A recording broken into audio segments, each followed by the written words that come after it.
Robert Kennedy is coming for your junk food.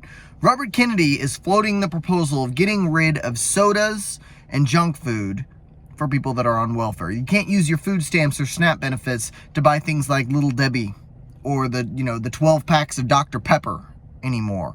How dare he? How dare Robert Kennedy do this? If he is put in charge and allowed to do this, why we should have a strike. We'll line up our rascals and drive them out into the parking lot and drive in a circle in front of the local Walmart to let them know that our SNAP benefits must be able to be used for donuts and pies and cookies and cakes and soda and cheese.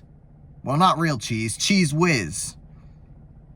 No, this is a great thing. This is great. Ever since I was a little kid, I remember seeing people who were coming through and paying with their SNAP benefits card, their little EBT card.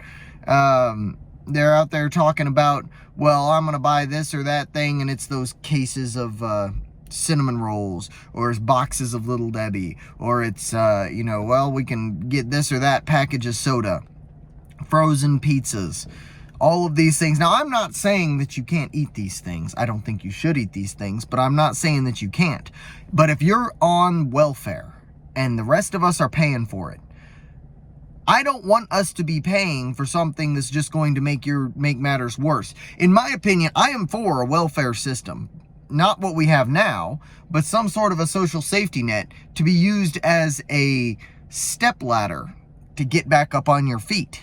Not to be used as a crutch for the rest of your life. And let me tell you what happens here. When these people are allowed to go and buy this absolute garbage and eat it and drink it with taxpayer-funded benefits, it makes them bigger. It makes them fatter. It makes them less healthy. It makes them more susceptible to chronic disease. Let's stop being kind about this. Let's be frank. This is killing you. Your SNAP benefits should not be allowed to be used for things that make it worse and make us have to pay more money to take care of you. And that is exactly what junk food is. Potato chips, Little Debbie, pop, all of that. No, gone, off. I'm sorry, you don't get it. No more. No more. And the thing is, what do you think one of the biggest disabilities that these people have is? Well, a lot of the time it's just their obesity. But sometimes it's things like diabetes that's caused them to lose a foot or lose a leg. A lot of the time it's congestive heart failure and they're unable to get out and about in the community. A lot of the time it's kidney failure, forcing them to go to dialysis 3 times a week so that, they can't actually hold down a job. Therefore, they get that disability check. What causes this? What causes these disease? I'll tell you what causes these disease. Morbid obesity. Morbid obesity is a chronic disease, a chronic condition. I hate to call it a disease because then people think, well, I have a disease, feel bad for me. It's self-inflicted. I'm actually about to walk into the gym. Now, you don't need a gym to stay fit, and for quite a while, I never had one. I got up every morning, I ran 3 miles, I ran to the park, did a bunch of pull-ups, a bunch of push-ups, and a bunch of dips, and then ran back home. I biked to work. I've stayed in shape ever since. I've never been out of shape. I've been less in shape than I wanted to be when I was powerlifting. I put on a bunch of weight that I didn't want. But at the end of the day, staying in shape is actually pretty damn easy. Don't eat like a fat kid at the county fair. Walk. Go walk. If you don't want to go outside, walk in circles in your apartment. I did it. During COVID, our city was locked down. I was in Kansas City. Things were locked down. I couldn't even get to the park a lot of days. The parks that were close to me were closed. Well, what the hell did I do? Well, I got up. I walked in circles in the apartment, walked up and down the stairs.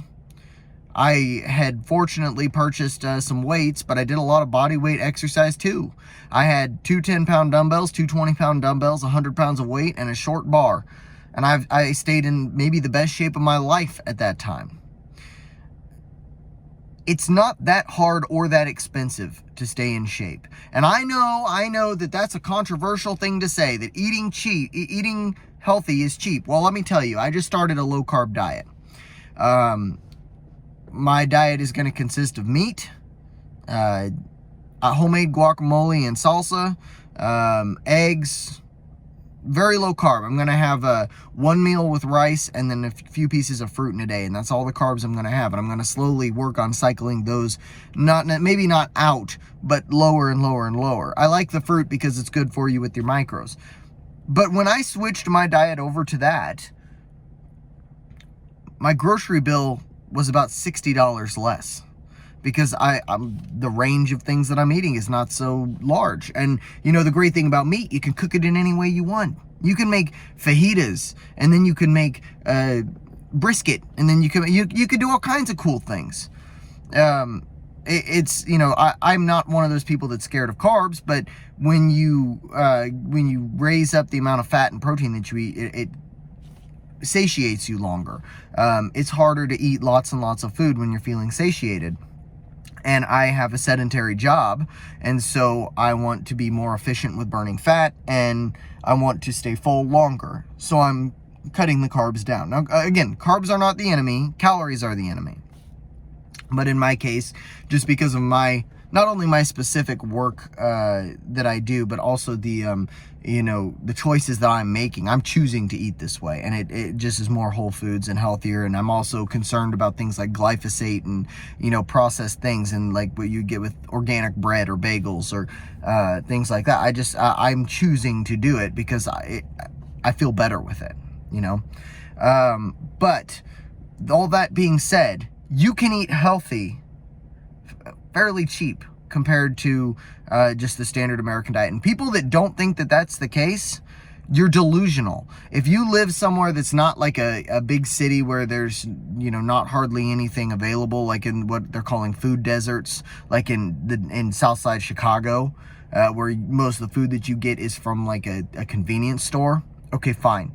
I don't know because I haven't lived there, but in the majority of places that you can live, if you've got a friggin' Walmart, you can eat healthy just as cheap as you can processed, disgusting garbage. I know I got off on a little bit of a tangent there, but this is a pet peeve of mine, and this is why I'm so happy that RFK is going to be part of this administration. We need to cut the benefits that would allow these, or at least cut the regulations, add regulations maybe. Yeah, let's add regulations on what you can get with your WIC and your SNAP and all of that. Let's add these regulations and stop people from worsening the problem. The more of that junk that you eat, the longer we're going to pay for you, and the more we're going to pay into the Medicaid that you're getting from the state. We're paying $4.5 trillion a year for healthcare for these people that have these chronic diseases. It has to stop. This is a great first step. I hope that RFK Jr. finds little Debbie and strangles her, and we find her body laying somewhere in a lake. That's about all.